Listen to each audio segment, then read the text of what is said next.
இந்திய கிரிக்கெட் அணி வீரர்களுக்கு பல்வேறு புதிய கட்டுப்பாட்டுகளை விதித்தது பிசிசிஐ உத்தரவிட்டுள்ளது.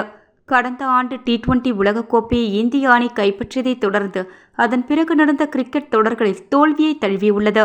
குறிப்பாக 10 ஆண்டுகளுக்கு பிறகு சொந்த மண்ணில் நியூசி அணியிடம் டெஸ்ட் தொடரை இழந்தது, பார்டர் கவாஸ்கர் தொடரை ஆசியிடம் பறிகொடுத்தது உள்ளிட்ட தோல்விகளால் இந்திய ரசிகர்கள் துவண்டு போய் உள்ளனர்.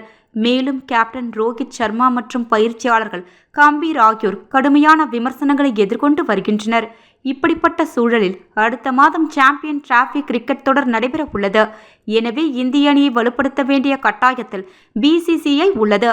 ஆதலால் இந்திய கிரிக்கெட் வீரர்களுக்கு சில நிபந்தனைகளை பிசிசிஐ விதித்துள்ளது. இந்திய அணியில் இடம் பிடித்துள்ள அனைத்து வீரர்களும் உள்நாட்டு கிரிக்கெட் தொடர்களில் கட்டாயம் விளையாட வேண்டும். போட்டிகளின் போது அனைத்து வீரர்களும் அணி நிர்வாகத்தின் பயண கட்டுப்பாடுகளுப்படியே இருக்க வேண்டும்.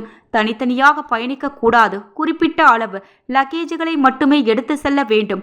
அதிக லக்கேஜுகளை எடுத்து வர வேண்டுமானால் அதற்கான செலவை அந்தந்த வீரர்களே பார்த்து கொள்ள வேண்டும். குறிப்பாக வெளிநாடுகளில் கிரிக்கெட் தொடர்களில் பங்கேற்கும் போது 150 கிலோ வரையிலான லக்கேஜுகளை எடுத்து வர வீரர்களுக்கு அனுமதி.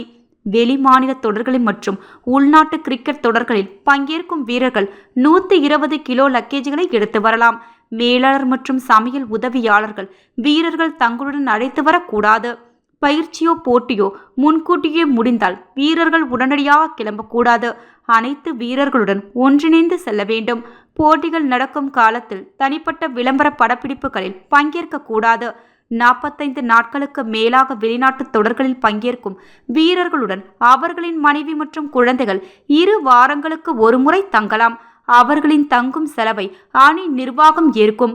பிற செலவுகளை வீரர்களை ஏற்றுக்கொள்ள வேண்டும்.